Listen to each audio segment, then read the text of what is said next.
बिस्मिल्लाहिर्रहमानिर्रहीम। अस्सलामु अलैकुम नाज़रीन, आप देख रहे हैं प्रोग्राम हकीकत और मैं हूँ आपकी मेज़बान सैयदा इकरा बुखारी। नाज़रीन, बदकिस्मती से हमारी सोसाइटी में ख़वातीन का घर से बाहर निकलना किसी मुसीबत से कम नहीं, क्योंकि उन्हें बहुत से मुश्किलात का सामना करना पड़ता है। खा जाने वाली नज़रें, नाजेबा जुमले और कई बार तो बात इससे भी आगे बढ़ जाती है और उनके साथ नाजेबा हरकत भी की जाती हैं, और यही वो काम है जिसमें ख़वातीन के साथ गैर इम्तियाजी सलूक बरता जाता है। क्योंकि चाहे खातून ने बुर्का पहना हो या जीन्स, इससे कोई फ़र्क नहीं पड़ता। हत्ता कि ऐसे दरिंदे कमसिन बच्चियों को भी नहीं बख्शते और उन्हें भी दरिंदगी का निशाना बना डालते हैं। हमारी आज की हकीकत एक ऐसी लड़की शहला की है जो अपने वालिदैन की इकलौती बेटी थी, जिन्होंने उसकी बहुत अच्छी परवरिश की। वो इसे तालीम दिलवा रहे थे कि बीए करने के बाद शहला मज़ीद तालीम हासिल ना कर सकी, क्योंकि उसके वालिद को बीमारी ने आ लिया और शहला को जॉब करके घर चलाने की जिम्मेदारी और वालिद के इलाज के खर्चे का बोझ उठाना पड़ा, जिसे वो बखूबी पूरा कर रही थी।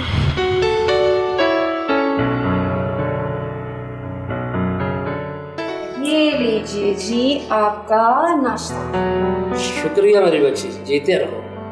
मैं खुद बना लेती नाश्ता, तुम्हें दफ्तर भी पहुंचना होगा। अम्मी, दफ्तर से ज़्यादा मेरे लिए आप दोनों ज़रूरी हैं और ये सब करना तो मेरा फ़र्ज़ है। और आपको पता है, जब तक मैं आप दोनों को अपने हाथों से नाश्ता ना करा दूं, मेरे दिल को तसल्ली नहीं होती। हमेशा खुश रहो मेरी बच्ची, अल्लाह अच्छे नसीब करे तुम्हारे। आमीन आमीन। अल्लाह ताला मेरी बेटी जैसी सबको बाहिम्मत बेटी अता करे। मेरी बीमारी की वजह से मेरी बेटी को अपनी तालीम अधूरी छोड़ना पड़ी और इस घर की जिम्मेदारी उठाना पड़ी। अल्लाह ताला मेरी बेटी की ज़िंदगी में आसानियाँ पैदा करे।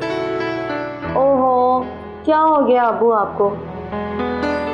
आप अपनी बीमारी को दिल पे ना लिया करें। ये सब करना तो वैसे भी मेरा फ़र्ज़ है और ये सब अल्लाह के काम है और अल्लाह जो करता है हम सबके लिए बेहतर होता है। बिल्कुल ठीक कह रही हो मेरी बेटी। शुक्र साहब, ये सब तो अल्लाह के काम हैं। आप जब से बीमार हुए हैं उसके चंद दिनों बाद ही अल्लाह ने हमारी बेटी पर इसके दरवाजे खोल दिए। वो बड़ा गफूर रहीम है, जो कुछ करता है अच्छे के लिए ही करता है। बेशक ऐसा ही है राशिदा। ओहो, ये सुबह सुबह आप दोनों को क्या हो गया है? आप दोनों ऐसा करेंगे तो फिर मैं ऑफिस कैसे जाऊंगी? और मेरा दफ्तर जाके सारा ध्यान तो आप दोनों की तरफ रहेगा। अच्छा बेटा, तुम्हें देर हो रही होगी, जाओ अपना नाश्ता भी ले आओ। अम्मी, देर हो नहीं रही, देर हो गई है। अब मैं दफ्तर जाके ही कुछ खा लूंगी। वहाँ से क्या मिलेगा? चाहे बिस्किट कुछ भी खा लूंगी अम्मी। और हाँ, याद आया, अगर आपकी तबीयत ठीक रही ना तो प्लीज़ आप खाना बना लीजिएगा, वरना मैं खुद ही आके बना लूंगी। ठीक है, चले, अल्लाह हाफिज़। अल्लाह हाफिज़ बेटी।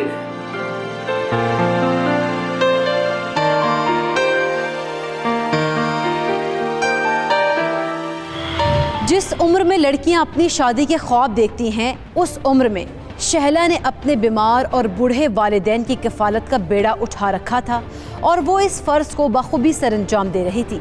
लेकिन हमारे इस मुआशरे में चंद अनासिर शहला जैसी लड़कियों और ख़वातीन के इस फ़र्ज़ में रोड़े अटकाने से बास नहीं आते। शहला को भी इसी की गली में रहने वाली ऐसी ही मुसीबत का सामना था। इस मुसीबत का नाम दानियाल था। जी, मुझे लगता है तूने लेट करवा दिया है। चली गई है वो। 2 मिनट लेट हुए हैं। मुझे नहीं लगता कि वो गई है, आती ही होगी। जिमी, अगर वो चली गई ना तो नाश्ता तुझे पड़ जाना। भाई, नाश्ता तू ही करवाएगा, देख लेना। मैं कभी शर्त नहीं हारता। हाँ चल देखते हैं। लो जी नाश्ता, मेरा मतलब आ गया वो।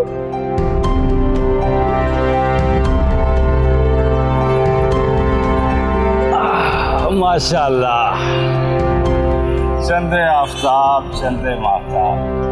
यार आज तो कल से भी ज्यादा हसीन लग रही है। यार जब से ये मेरे दिल को लगी है ना, हसीन से हसीन तर होती जा रही है।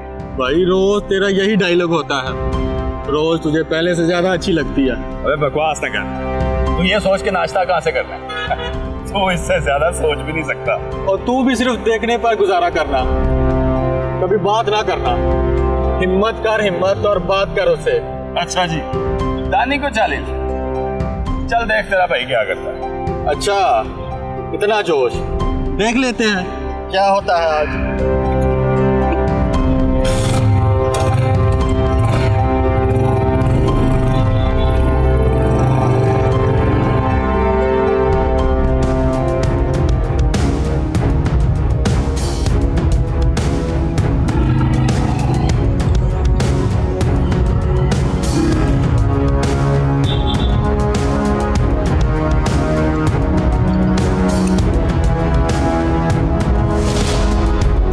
चेहरे तुम्हारे पे जो रंग है बहार का, पिछली बहारों में ना था। अस्सलाम वालेकुम जनाब अली, क्या हाल है आपका? अब मेरा ख्याल है आपकी वैन नहीं आनी। आप कहें तो मैं आपको छोड़ रहा हूँ। क्या मसला है? अपने काम से काम रखो। यही तो मेरा काम है जी, लोगों की मदद करना। और आपकी मदद करके तो मुझे ज़्यादा स्वाब हासिल होगा और खुशी भी होगी। आप हैं ही इतनी अच्छी। आप प्लीज अपने काम से काम रखें। मैं खुद चली जाऊंगी। बदतमीज, पता नहीं कहाँ से आ जाते हैं। ओ, इसमें नाराज होने वाली क्या बात है? चलें, ठीक है, आज के लिए इतना ही काफ़ी है।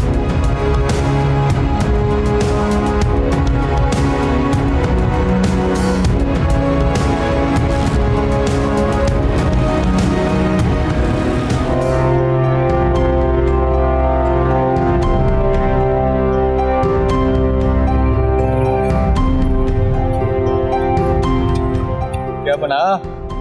नाश्ता? क्या मतलब? ओए चल बैठ, तुझे नाश्ता करवाता हूँ। बात क्या हुई, बता तो सही। ओए बैठ ना, तुझे रास्ते में बताता हूँ, बैठ चल। बड़ी तीखी है यार, जल्दी दाल नहीं गलने वाली। दानियाल आवारा और गुंडा किस्म का इंसान था जिसने शहला पर नजरें जमा रखी थी। इस किस्म के लोग शहला जैसी लड़कियों को अपनी जागीर और उनसे दोस्ती को अपना हक समझ लेते हैं और अपनी मर्जी को पूरा करने के लिए किसी भी हद को पार करने से दरेक नहीं करते, क्योंकि उन्हें किसी का डर नहीं होता।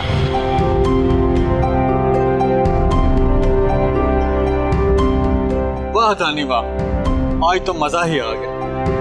आज बात करने के बाद इतना शानदार नाश्ता कराया है। अगर मकसद पूरा हो गया तो क्या होगा यार? ओए फिर तो बड़ा ही जश्न होगा, बहुत बड़ा। वाह भाई वाह, तो फिर जल्दी जल्दी करो ना, नेक काम में देर कैसे? ओए ओए हौसला रख, ज्यादा एक्साइटेड ना हो, ब्रेक पे पैर रख कहीं एक्सीडेंट ना करवा दें। लेकिन भाई जैसे उसने आपको इग्नोर किया है, मुझे नहीं लगता कि दाल इतनी आसानी से गलेगी। हाँ यार, लगता तो मुझे भी ऐसे, लेकिन तू मुझे भी जानता, एक बार मैं अपनी जिद पे अड़ गया हूँ तो मैं पीछे नहीं हटता। और ये लड़की अब मेरी जिद, इसे मैं हासिल करके ही रहूँ। ये तो मुझे अच्छी तरह मालूम है, इसलिए तो मैं अभी से बिरयानी के ख्वाब देखने शुरू कर देंगे। तो फिक्र ना कर, तेरे सारे ख्वाब हकीकत में बदलेंगे। अब आगे का क्या प्लान है? प्लान यही है कि बस मछली को दाना डालते रहे, कभी ना कभी तो जाल में आएगी। वाह भाई, क्या अच्छा आइडिया है। अब बिरयानी के साथ मछली भी खाएंगे। है, तुझे तो हमेशा खाने की पड़ी रहती है। अभी जो पाए खिलाए हैं वो तो हजम कर ले। चल अब चलें, एक जरूरी काम है, माल की डिलीवरी करनी।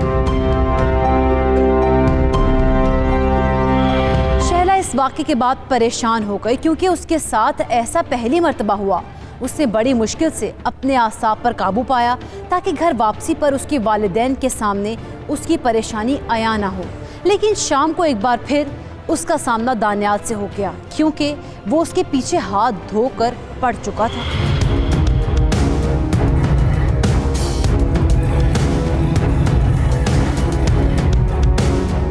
अस्सलाम वालेकुम। तुम फिर आ गए? बदतमीज इंसान, बहुत ही बेशर्म हो। अरे वाह, हाँ आपने मुझे पहचान लिया, ये तो बहुत खुशकिस्मती है। हाँ जी, मैं बस ऐसे हूँ, आप इसे बेशर्मी समझती हैं और मैं कॉन्फिडेंस। अब बाप ने अगर मुझे पहचान ही लिया है तो एक और काम कर लेते हैं, दोस्त बन जाते हैं। देखिए आप मुझे गलत समझ रहे हैं, मैं ऐसी वैसी लड़की नहीं हूँ, मेरा पीछे छोड़ दें प्लीज़। देखिए, आप मुझे गलत समझते हैं। आप जॉब करती हैं और जॉब करने वाली लड़की को लड़कों से दोस्ती करने में भला क्या इशू होता है? देखिए आप मुझे गलत समझ रहे हैं, मेरी जान छोड़ दें, मैं ऐसी वैसी लड़की नहीं हूँ। यही तो मैं कर नहीं सकता। छोड़ो मेरा हाथ, मैं तेरी मेरा हाथ छोड़ो। मेरी बात छोड़ो मेरा तो मुझे हाथ। बहुत अच्छी लगती है। छोड़ दिया। ये बात तुम प्यार से भी कह सकती थी। शर्मा गई। नाज़रीन, दानियाल जैसे जुनूनी लोग अपनी जिद को पूरा करने के लिए किसी भी हद तक चले जाते हैं और ऐसे केसेस का इख्तिताम बहुत ही भयानक होता है। क्या शहला दानियाल के सामने हार मान लेगी और उसे दोस्ती कर लेगी या अपने वालिदैन को सारी सूरत हाल से आगाह करेगी ताकि वो इस मसले का हल निकाल सकें? जानने के लिए देखते रहिए हकीकत। बेटी कोई परेशानी है क्या? कई दिनों से देख रहा हूं तुम परेशान लग रही हो। दफ्तर में कोई मसला हुआ है क्या? नहीं अबू, दफ्तर में सब ठीक है। मेरा पीछा छोड़ दो, तुम जैसे समझ रहे हो मैं ऐसी लड़की नहीं हूँ। आप बिल्कुल सही कह रही हैं। अगर उन्हें पता चल गया तो वो बहुत परेशान होंगी। बीमारी की हालत में वो ये सब कुछ बर्दाश्त नहीं कर पाएंगे, उनकी तबीयत और ख़राब हो जाएगी। मैडम आप फिक्र ना करें, हम इस मसले का बेहतर हल निकाल लेंगे। ये क्या हो रहा है? कौन हो तुम? आइए आइए अंकल, मैं दानियाल, आपका होने वाला दामाद। तुम मेरे खिलाफ गलत जगह पे चली गई थी, मुझसे मशवरा ही कर लेती। मैं तो अपने दुश्मन को भी थाने जाने का मशवरा नहीं देता, तुम तो फिर मेरी जान हो।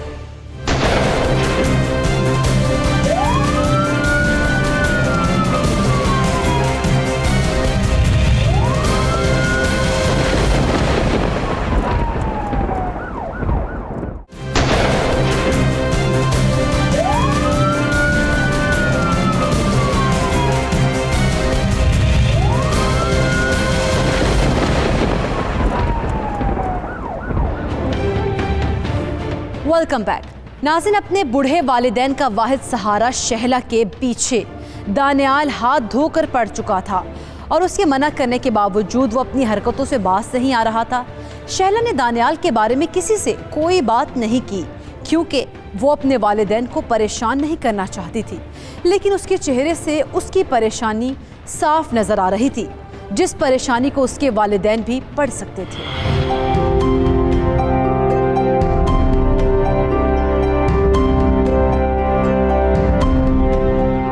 शहला, शहला बेटी। जी अम्मी। किन सोचों में गुम हो? खैरियत है ना? कहीं नहीं अम्मी, बस ऐसे। मैंने 2 मरतबा आवाज दी, तुमने सुनी ही नहीं। बेटी कोई परेशानी है क्या? कई दिनों से देख रहा हूं तुम परेशान लग रही हो। दफ्तर में कोई मसला हुआ है क्या? नहीं अबू, दफ्तर में सब ठीक है, कोई परेशानी नहीं। तो फिर क्या बात है बेटी? नहीं अम्मी, ऐसी कोई बात नहीं है, आप लोगों को गलत लग रहा है। बस काम की वजह से थक जाती हूँ, इसलिए आपको ऐसा लग रहा है शायद। तुम भी तो दफ्तर से आते ही कामों में लग जाती हो, कुछ देर आराम कर लिया करो। मैं हूं ना, कर लिया करूंगी। नहीं अम्मी, भला आप क्यों काम करेंगी? जब मैं दफ्तर गई होती हूँ तो पीछे से आप ही तो घर संभालती हैं। बेटी मेरा ख्याल है कि दफ्तर से 1-2 दिन की छुट्टी ले लो, घर में आराम करो, थकन उतारो ताकि तुम फ्रेश हो जाओ। जी अबू, मैं बात करती हूँ, कोशिश करती हूँ कि मुझे छुट्टी मिल जाए। अच्छा तुम बैठो, मैं खाना लेकर आती हूँ। नहीं अम्मी, मैं लेके आती हूँ खाना। कोई बात नहीं बेटी, मैं ले आती हूँ। ओहो अम्मी, मान जाया करें ना मेरी बात। बस अपनी ही बात मनवाती हो। चलो मैं खाना करती हूँ।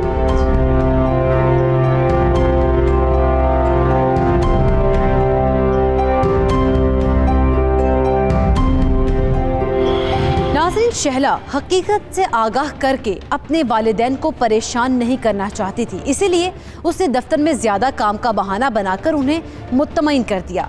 इसके अलावा उसने दानियाल से बचने के लिए दफ्तर रास्ता बदल कर जाना शुरू कर दिया।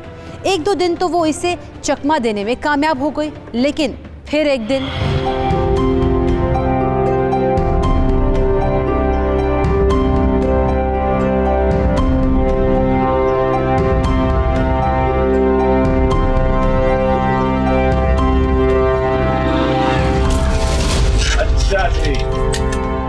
अब आप ऐसे करेंगे, रास्ते बदल बदल कर जाएंगी, हमसे जान छुड़ाएंगी। बहुत गलत बात, बहुत गलत बात। देखो प्लीज मेरा पीछा छोड़ दो। अरे कैसे पीछा छोड़ दूं? इस दिल का क्या करूं जिसे आपके बगैर करार नहीं आता।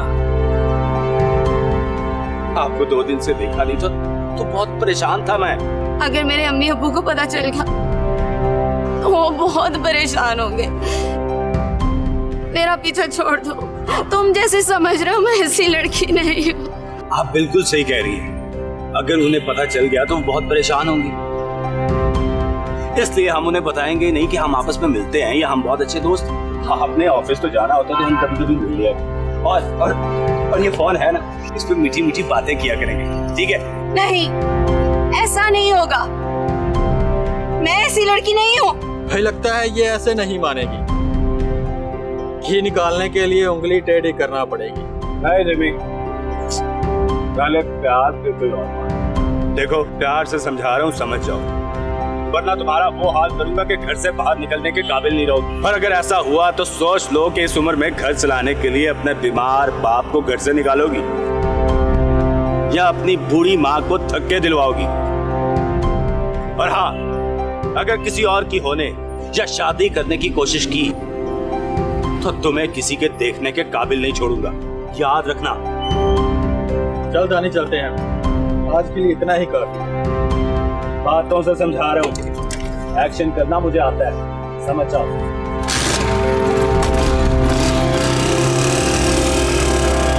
दानियाल की तरफ से अब धमकियों का सिलसिला शुरू हो चुका था और शहला घर भी नहीं बैठ सकती थी, ना ही अपना ईमान खराब कर सकती थी। उसकी समझ में कुछ भी नहीं आ रहा था, लेकिन उसे इस मसले का हल भी निकालना था। इसीलिए उसने दफ्तर में अपनी एक कलीग से बात की ताकि उसके दिल का बोझ हल्का हो सके। हिम्मत से काम लो यार, परेशान मत हो। परेशान होना इस मसले का हल नहीं है। मुझे तो कुछ समझ नहीं आ रहा मैं क्या करूं। इस लड़के ने तो मेरा जीना दुश्वार कर दिया है। ऑफिस जाओ तब रास्ते में आ जाते और फिर वापसी पर, और अब तो बात धमकियों तक आ गई है। अगर इसने कुछ कर दिया तो क्या होगा? मेरे ख्याल में अब तुम्हें कानून का सहारा ले लेना चाहिए। क्या मतलब? मतलब पुलिस के पास जाओ और इस गुंडे के बारे में इसकी सारी हरकतों का बताओ। इस मसले का सिर्फ यही हल है। नहीं यार, इस तरह से तो अम्मी अब्बू को सब पता चल जाएगा। मैं उन्हें और परेशान नहीं करना चाहती। पहले ही अल्लाह अल्लाह करके अब्बू की तबीयत संभली है। देखो शैला, तुम्हें पुलिस के पास जाना चाहिए। कल को वो तुम्हारे घर आ सकता है और तुम्हें तंग करेगा, और इस वजह से तुम्हारे वालिदैन परेशान होंगे। क्या तो तुम ठीक रही हो। वो जिस कदर जुनूनी इंसान है और जिस तरह की हरकतें कर चुका है, उससे किसी भी किस्म की उम्मीद की जा सकती है। इसलिए मेरी बात मान लो और पुलिस को अपनी मजबूरी बता दो, ताकि वो अंकल और आंटी को बताए बगैर तुम्हारा राजदारी के साथ काम करें। हाँ, ये हो सकता है। थैंक यू सो मच यार, तुमसे बात करके मेरे दिल का बोझ हल्का हो गया। कैसी बातें करती हो शैला, ये तो मेरा फर्ज था। मुझे देर हो रही है, मैं अब चलती हूँ। Okay, thanks again. वेलकम।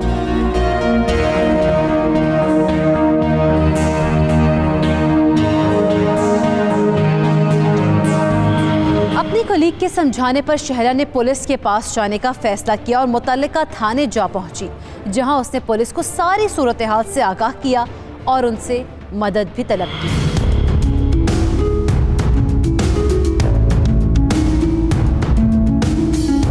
जी मैडम, बताएं क्या मसला आपके साथ? वो मुझे एक लड़का तंग कर रहा है। जरा तफसील से बताएं।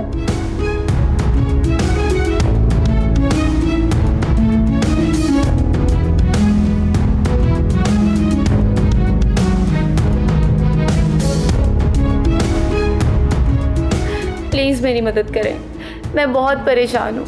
मैं ये जॉब भी नहीं छोड़ सकती, और ये बात मेरे वालिदैन को पता ना चले, वो मज़ीद परेशान हो जाएंगे। बीमारी की हालत में वो ये सब कुछ बर्दाश्त नहीं कर पाएंगे, उनकी तबीयत और ख़राब हो जाएगी। मैडम आप फिक्र ना करें, हम इस मसले का बेहतर हल निकाल लेंगे। बस आप एक तहरीरी दरख्वास्त जमा करा दें और जो कुछ आपने ज़बानी बताया है उसको तहरीरी लिख दें ताकि हम कार्रवाई का आगाज़ कर सकें। लेकिन FIR नहीं काटेंगे, उसके बाद आपको तंगी होगी। इस मसले का बेहतरीन हल यही है कि हम उन दोनों को ज़बानी कलामी समझा दें। जी बेहतर है।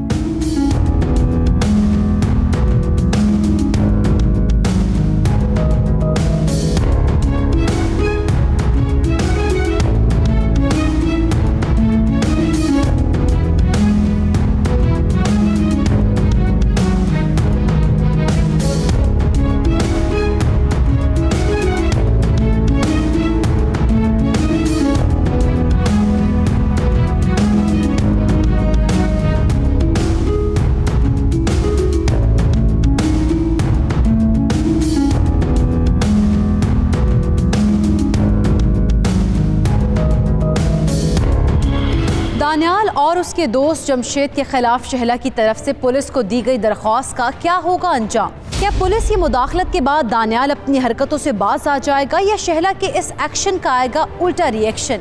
आप जान पाएंगे एक ब्रेक के बाद। एक शरीफ औरत ऐसा घटिया इल्जाम कैसे लगा सकती है? हो सकता है कि वो मुझे ब्लैकमेल करने के लिए ये इल्जाम लगा रही हो सकता है, लेकिन हकायक पुलिस तफ्तीश के बाद सामने आ ही जाएंगे।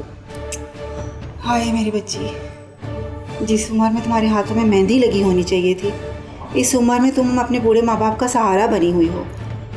ओह अम्मी, कैसी बातें कर रही हैं आप? तो ऐसे कह रही हैं जैसे मैं कोई एहसान कर रही हूँ। तो फिर आप यहाँ क्या कर रहे हैं?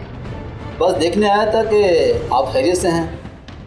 मुझे आपकी बड़ी फिक्र हो रही थी। भाई एक बहुत बुरी खबर है। अबे क्या हुआ है, बताता क्यों नहीं है?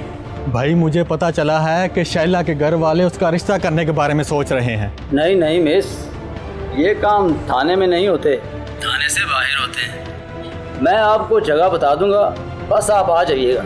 जी ठीक है।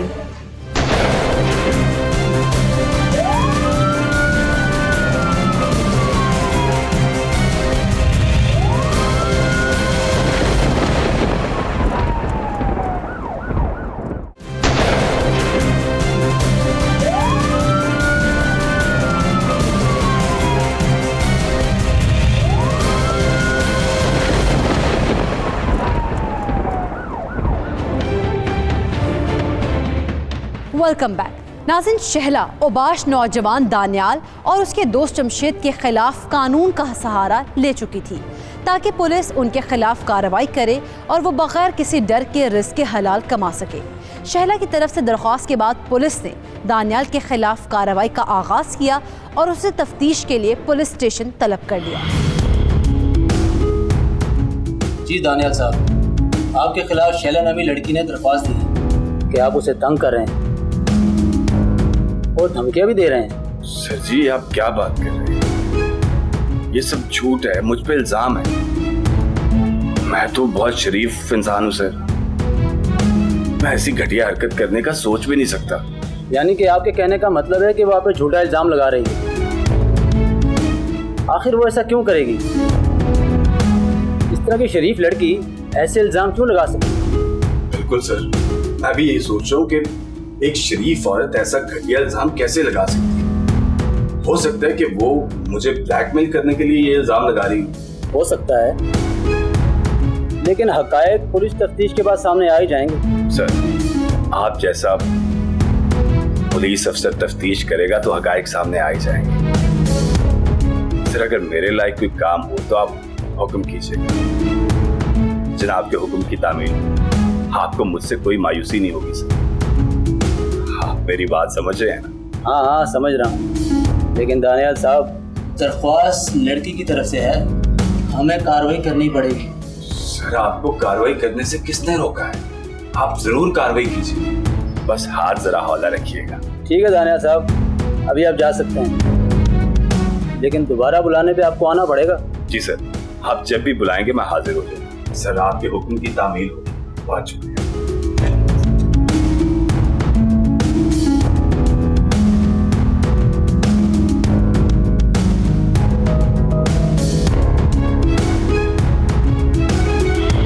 दानियाल जैसे लोगों को पता होता है कि पुलिस वालों से कैसे मिलना है, क्योंकि उनका वहां आना जाना लगा रहता है।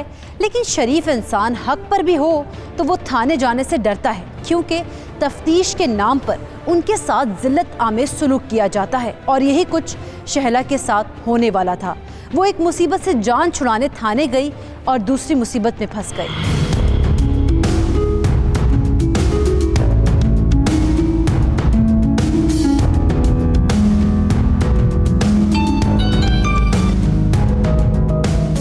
हेलो। जी मिस शैला, थाने से बात कर रहा हूँ। जी सर, बोलिए। मिस शैला, दानियाल को थाने बुलाया था। उसने तो साफ इनकार कर दिया है और आपके इल्जामात की तरदीद भी कर दी है। लेकिन सर वो मुझे तंग करता है, वो झूठ बोल रहा होगा। जी मिस, वो भी तो यही कह रहा है ना कि उसने कुछ नहीं किया। कानून लोगों के कहने पे तो नहीं चलता ना, उसे सबूतों की जरूरत होती है। क्या आपके पास कोई सबूत है? कोई गवाह है आपके पास? जी नहीं, जब वो मुझे तंग करता है तो तब मैं अकेली होती हूँ। क्या उसने कभी आपको फोन पे कुछ कहा है? जी नहीं, उसके पास मेरा नंबर नहीं है। देखे मिस, इसमें तो फिर बड़ा मसला हो गया। मैं कैसे कार्रवाई कर सकता हूँ उसके खिलाफ?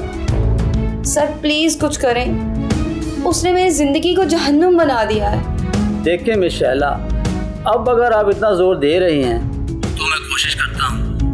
मैं आपका इतना साथ दे रहा हूँ तो आप भी कुछ ताउन करें ना। मैं समझी नहीं सर। समझ जाए ना मिस, गाड़ी पेट्रोल के बगैर तो नहीं चलती। बस थोड़ा सा पेट्रोल हमें दे दें ताकि आपकी गाड़ी चल सके।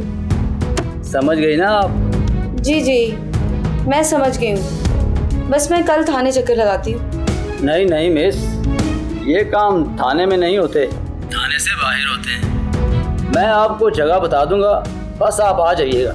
जी ठीक है। तो ठीक है, फिर कल होती है मुलाकात। अल्लाह हाफिज। अल्लाह हाफिज।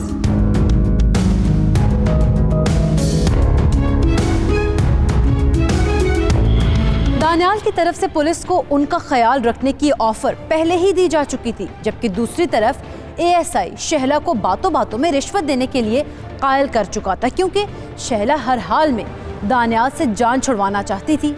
लेकिन पुलिस की इस डबल गेम और दोनों पार्टीज की तरफ से पैसे खाने का शहला को नुकसान हुआ।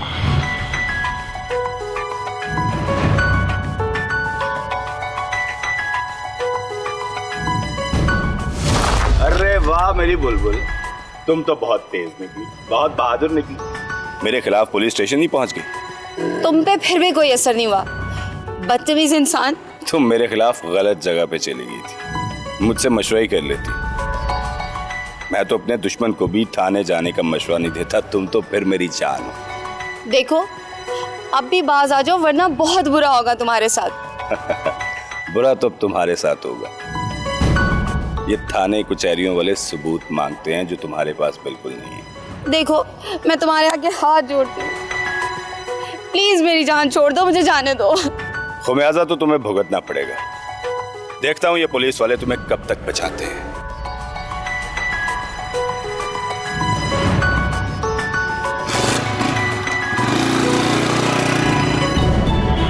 दानियाल शहला के खिलाफ खुलकर मैदान में आ चुका था, क्योंकि उसे मालूम हो गया था कि शहला ने उसके खिलाफ जंग का ऐलान कर दिया है।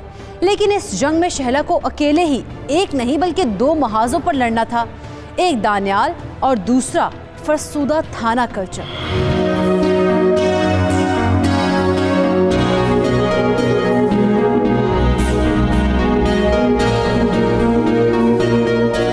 शहला, इन सोचों में गुम हूँ। शहला बेटी, क्या हुआ? अम्मी आप, क्या हुआ? क्या बात है? तबीयत तो ठीक है तुम्हारी? क्यों परेशान लग रही हो? सब ठीक है ना? जी अम्मी सब ठीक है, बस वो। क्या बस वो मेरी बच्ची? कुछ नहीं अम्मी, बस थक गई थी। हाय मेरी बच्ची, जिस उम्र में तुम्हारे हाथों में मेहंदी लगी होनी चाहिए थी, इस उम्र में तुम अपने बूढ़े माँ बाप का सहारा बनी हुई हो। ओह अम्मी, कैसी बातें कर रही हैं आप? तो ऐसे कह रही हैं जैसे मैं कोई एहसान कर रही हूँ। मेरी जगह पे कोई और होता तो वो भी यही सब कुछ करता। जीती रहो मेरी बच्ची। फिर भी कोई बात दिल में है तो बता दो, दिल हल्का हो जाएगा। ऑफिस में तो किसी ने नहीं कुछ कहा तुम्हें? जी अम्मी, बस ऐसे ही कुछ समझ लें। बताओ किससे मेरी फूल जैसी बच्ची का दिल दुखाया है? छोड़े अम्मी, कोई और बात करें आप। अच्छा जैसे तेरी मर्जी। वैसे ना आज किसी ने मुझे तेरे लिए एक रिश्ता बताया है। अम्मी, मेरी शादी होगी तो आप दोनों का ख्याल कौन रखेगा? बेटी वो पाक ज़ात है, वही पालने वाला है। जो फैसला करेगा हमारे हक में बेहतर ही होगा। और अभी तो रिश्ता आया है, तुम्हारे अब्बू पहले उसके बारे में मालूमात करेंगे, तसल्ली होगी तो फिर ही उनको घर बुलाएंगे।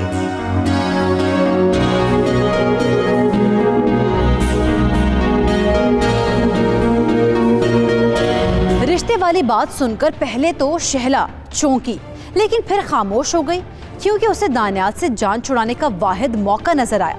क्या शहला का रिश्ता तय होने से दानियाल उसका पीछा छोड़ देगा या मामला मजीद बिगड़ जाएगा? हकीकत से पर्दा उठेगा आफ्टर अ शॉर्ट ब्रेक। बहुत प्यार प्यार से समझा दिया इसे। अब दमादम मस्त कलंदर होगा, छोड़ूंगा नहीं इसे मैं। तू बाइक निकाल। भाई जो कदम उठाना सोच समझ के उठाना। मैं उसके खिलाफ सख्त से सख्त कार्रवाई करूंगा और उसे कैफरे किरदार तक पहुंचाऊंगा। शुक्रिया सर। इसमें शुक्र की क्या बात है? एक बात मेरी कान खोलकर सुन लीजिए, अगर आपने इसकी शादी की कोशिश की तो मुझसे बुरा कोई नहीं होगा। वरना क्या करोगे तुम धमकी दे रहे हो? मैं बस देखने आया था कि आप खैरियत से हैं। मुझे आपकी बड़ी फिक्र हो रही थी, नहीं वो गुंडा इतने हसीन चेहरे को ख़राब ही ना कर दे। वैसे एक बात है, आपको देख के किसी का भी दिल आ जाए आपके ऊपर। ये कैसी बातें कर रहे हैं आप?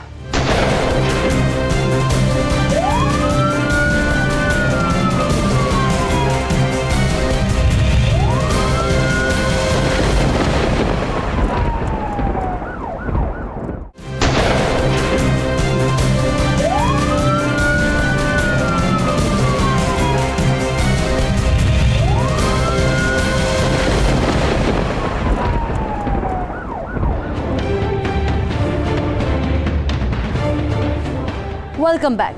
नाज़रीन, औबाश नौजवान दानियाल के हाथों परेशान हाल शहला को उसके रिश्ते वाली बात में इस सारे मसले के हल की एक उम्मीद नजर आ रही थी, इसलिए उसने अपनी माँ की तरफ से इस बारे में बताए जाने पर ज्यादा रद्द-ए-अमल भी ना दिया और खामोश हो गई।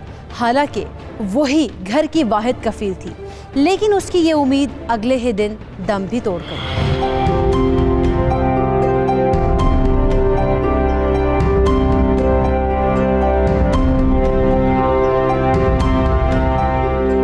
दानी भाई। हाँ हाँ बोल, क्या हुआ? खैरियत तो है? भाई एक बहुत बुरी खबर है। अबे क्या हुआ है, बताता क्यों नहीं है? भाई मुझे पता चला है कि शैला के घर वाले उसका रिश्ता करने के बारे में सोच रहे हैं। क्या? तुझे कैसे पता चला है? भाई उसका अब्बा साथ वाले मोहल्ले और राइयों के बारे में पूछ रहा था, कैसे हैं वो लोग। अच्छा, उसकी ये मजाल है। भाई अब क्या करेंगे? बहुत प्यार प्यार से समझा दिया इसे। अब दमादम मस्त कलंदर होगा, छोड़ूंगा नहीं इसे मैं। तू बाइक निकाल। भाई जो कदम उठाना सोच समझ के उठाना। ओए, सोचने समझने का टाइम क्या, अब कुछ कर गुजरने का वक्त है। शहला के रिश्ते की बात सुनकर दानियाल के सर पर खून सवार हो गया। शहला और उसके घर वालों को उसका रिश्ता कहीं और तय करने से रोकने के लिए उसने इंतहाई कदम उठाने का फैसला किया। कौन?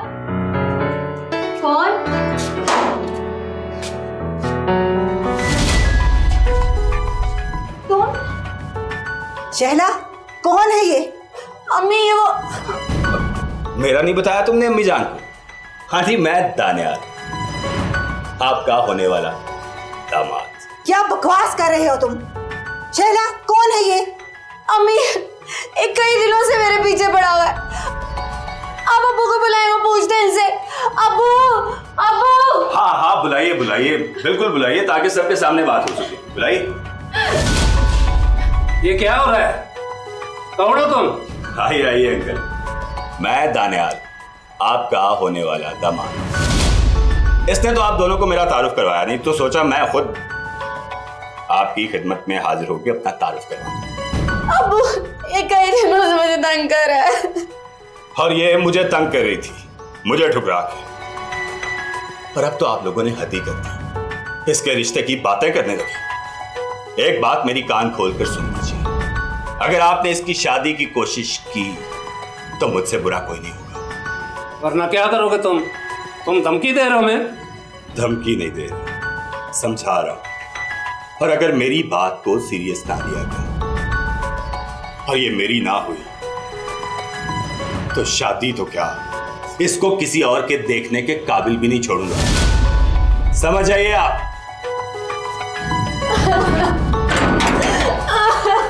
संभालो शहला अपने आप को।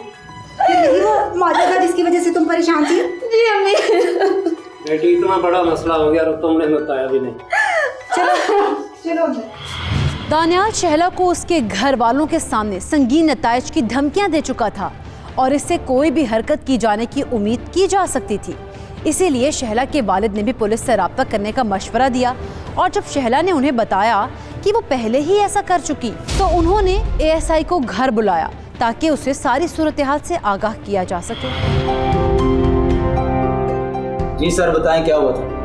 सर वो गुंडा आज हमारे घर आया और धमकी देकर गया है कि अगर हमने अपनी बेटी का रिश्ता कहीं और किया तो इसके चेहरे पे तेजाब फेंक देगा।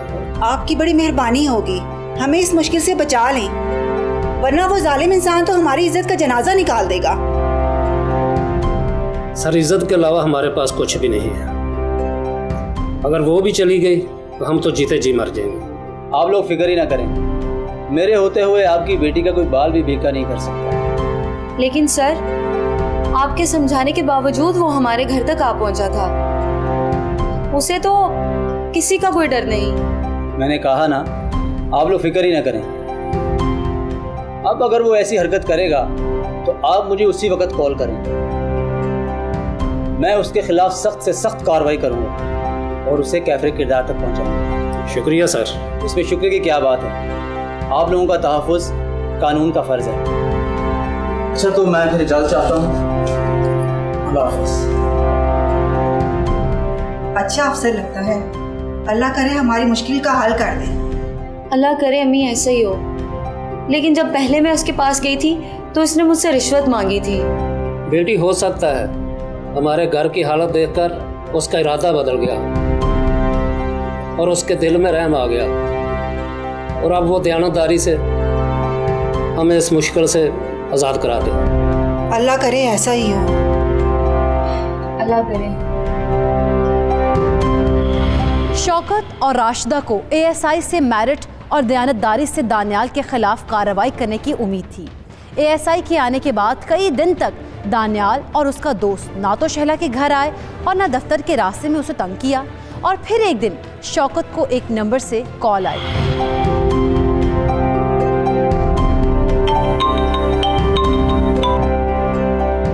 हेलो जी सर। हाँ शहला का वालिद बोल रहा हूँ। जी हुक्म करें सर। अच्छा ठीक है सर। जी जी अभी आते हैं। जी सर हम आ रहे हैं, दोनों आ रहे हैं। हम दोनों को थाने बुलाया है। क्या सब खैर तो है ना? पता नहीं, बोला है कि थाने आओ, आपके मसले का हल निकाल लें। अबू मैं भी आपके साथ चलती हूँ। नहीं बेटी, तुम घर पर ही रहो। मुझे लगता है कि उन्होंने गुंडे को पकड़ लिया है और वो माफिया मांग रहा होगा, इसीलिए बुलाया हमें। हाँ बेटी, वैसे भी तुम्हारा थाने जाना ठीक नहीं, हम दोनों होकर आते हैं।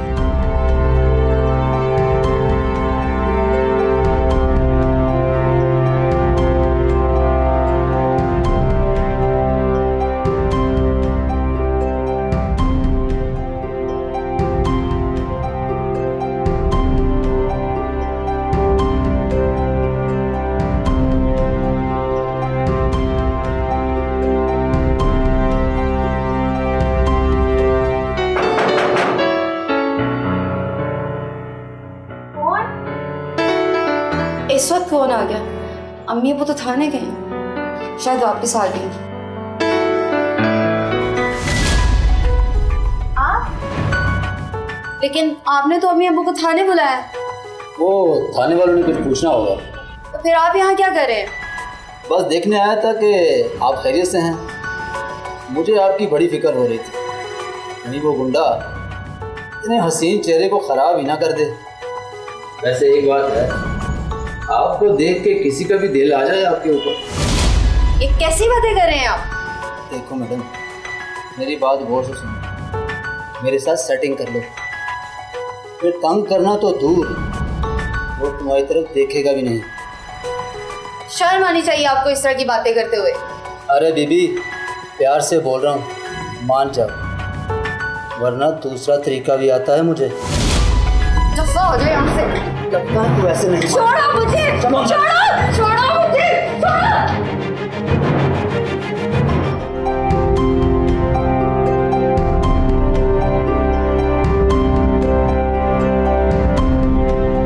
अजीब बात है, थाने में किसी को मालूम ही नहीं कि हम यहाँ से कॉल गए। हो सकता है किसी और को कॉल करनी हो और गलती से हमें हो गई हो। अम्मी, अब्बू, क्या हुआ मेरी बच्ची? शैला मेरी बच्ची, क्या हुआ? कुछ बोलती क्यों नहीं? अब्बू, अम्मी, आपके जाने के बाद वो पुलिस वाला आया था और मुझे जबरदस्ती कमरे में ले गया।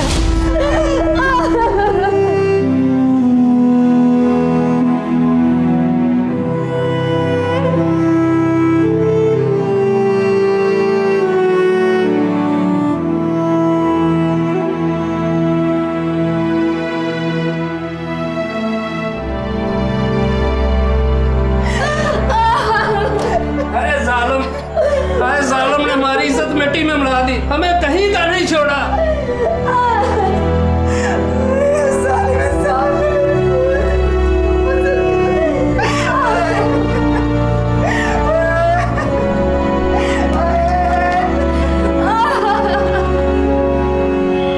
कानून के रखवाले ही कानून शिकन बन गए और उसने एक साजिश के तहत पहले शहला के वालिदैन को घर से बाहर जाने पर मजबूर किया और जब शहला को घर में अकेली थी तो उसने घर में घुसकर उसकी इज्जत को तार तार कर दिया, उसे ज्यादती का निशाना बना डाला।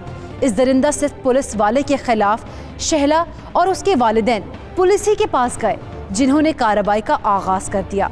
लेकिन नाज़रीन, पुलिस वालों के खिलाफ कार्रवाइयों में अक्सर देखा गया है कि पुलिस की तरफ से अपने पेटी भाई को बचाने के लिए मुद्दई पार्टी को धौंस और लालच देकर सुलह के लिए मजबूर किया जाता है, या फिर तफ्तीश इस तरीके से की जाती है कि मुलजिम को फ़ायदा पहुंचाने के लिए सबूतों को ज़ाया कर दिया जाए। इसीलिए ज़रूरत इस अमर की है कि ऐसे केसेस जिनमें कानून के रखवाले कानून शिकन हो, उनके खिलाफ सख्त से सख्त कार्रवाई की जानी चाहिए ताकि उन्हें इबरत का निशान बनाया जा सके। ऐसे पुलिस का इमेज भी बेहतर होगा और आवाम में पुलिस पर एतमाद भी बहाल होगा। इसी के साथ दीजिए अपनी मेज़बान सैयदा इकरा बुखारी और टीम हकीकत को इजाज़त। अल्लाह ने के बाद।